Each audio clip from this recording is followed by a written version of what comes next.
बात करूंगा चुनाव की, धर्म गुरुओं की, खास गुरमीत राम रहीम की, आम कैदी की और खास कैदी की भी। अब चुनाव सर पर हैं। मध्य प्रदेश और छत्तीसगढ़ में तो मुकम्मल भी हो गए हैं, लेकिन राजस्थान में आज से 4 दिन बाद चुनाव होने वाले हैं। 25 नवंबर को वहां पर बटन दबाए जाएंगे और उससे ठीक 5 दिन पहले यानी कल डेरा सच्चा सौदा के हेड जेल में हैं। हत्या, डबल मर्डर और बलात्कार के मामले में 20 सालों की सजा मिली हुई है। वही गुरमीत राम रहीम, एक बार फिर शब्दों पर गौर कीजिएगा, एक बार फिर जेल से बाहर आ गया है फरलो पर। 21 दिन की फरलो। अब वो बागपत के अपने बरनावा वाले आश्रम में रहेगा, कहां रहेगा, लेकिन अनुयायियों में प्रेमी कहते हैं उनके अनुयायी अपने आप को, उनमें जबरदस्त उत्साह तो होगा। डेरे पर भी जाएंगे, जूम मीटिंग भी होंगी, प्रवचन भी दिए जाएंगे। और डेरा सच्चा सौदा के प्रमुख गुरमीत राम रहीम उन डेराओं में से हैं, इकलौते हैं, जो खुलकर चुनावी समर्थन की घोषणा भी करते हैं, ऐलान भी करते हैं।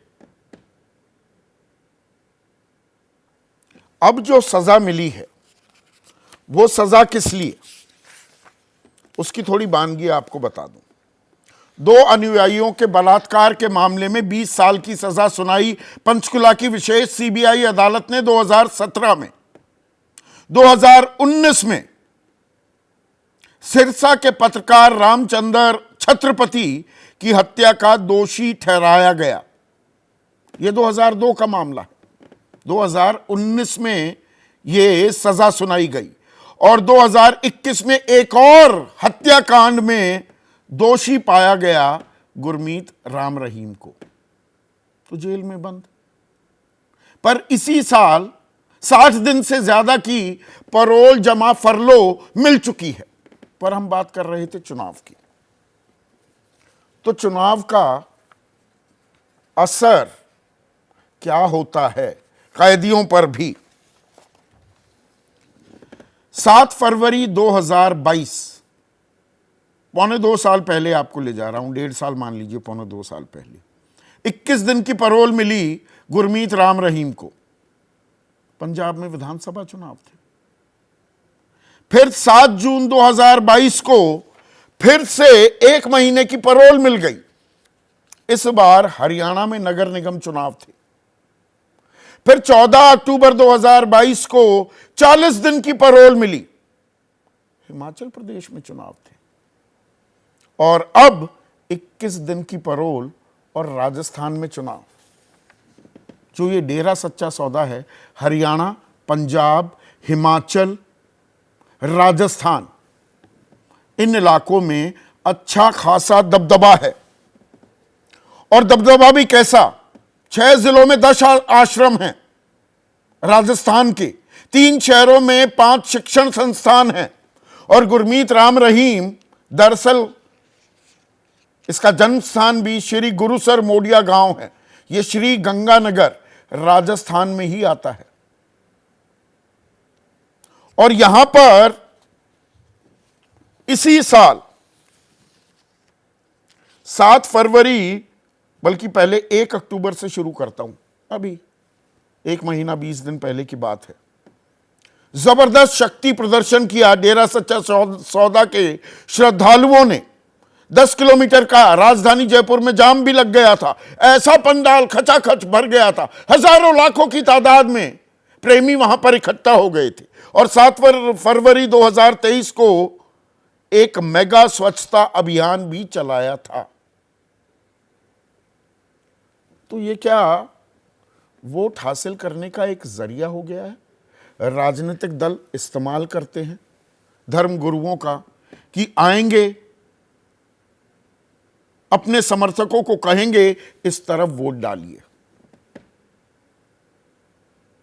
और यह इतिहास भी बहुत लंबा है, गुरमीत राम रहीम का यह इतिहास काफी लंबा है और इसकी थोड़ी वानगी मैं आपके सामने अब पेश करता हूं। इसमें कांग्रेस बीजेपी दोनों हैं। अब बीजेपी की बारी है। पहले कांग्रेस ने भी समर्थन का भरपूर फायदा उठाया।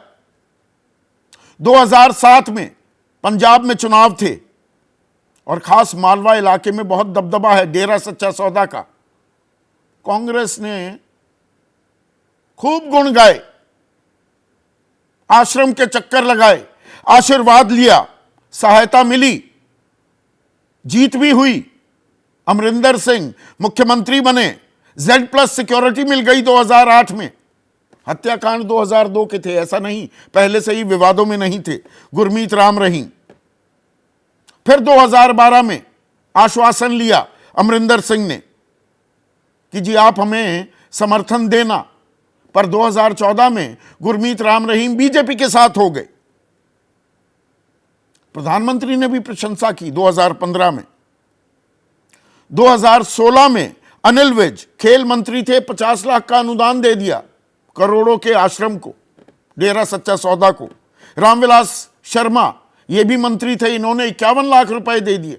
सब नेता डेरा सच्चा सौदा जाते हुए दिखने की तस्वीरें आम हैं। हल्का सा सर्च कीजिए, आपको वो सब दिख जाएगा।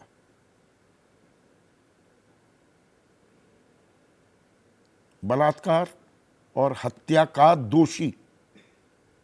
और कानून क्या कहता है? यह आपका कोई हक नहीं है, यह आपकी राइट नहीं है, यह आपको एक सहूलियत, एक राहत दी जाती है, कंसेशन देती है।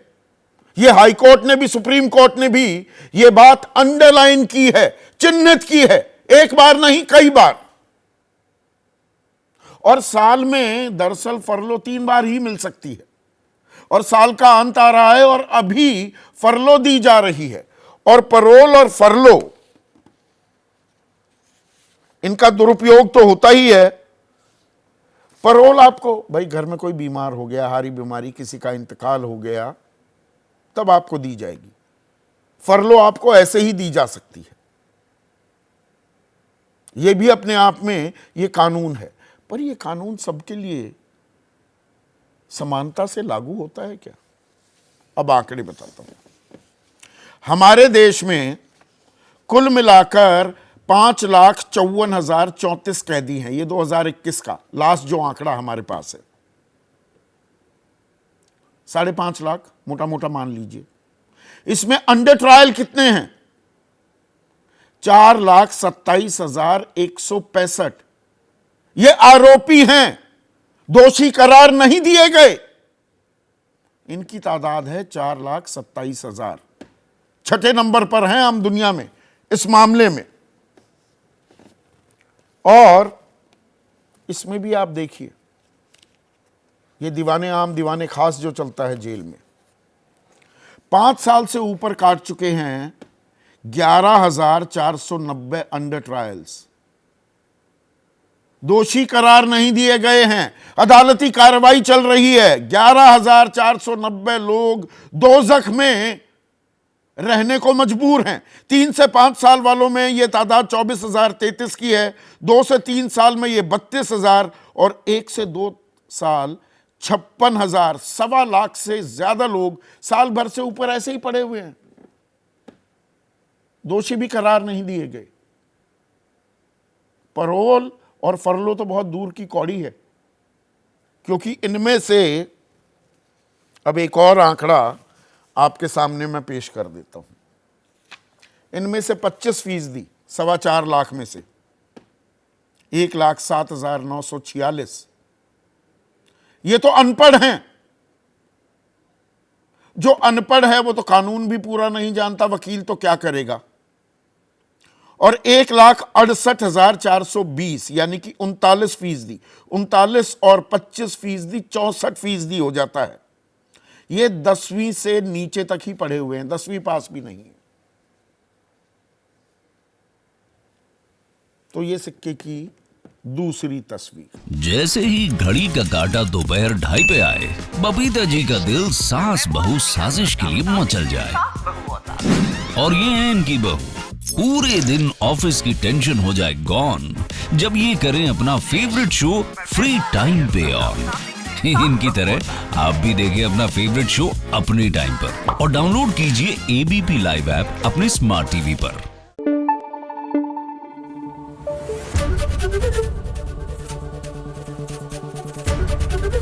एबीपी न्यूज आपको रखे आगे।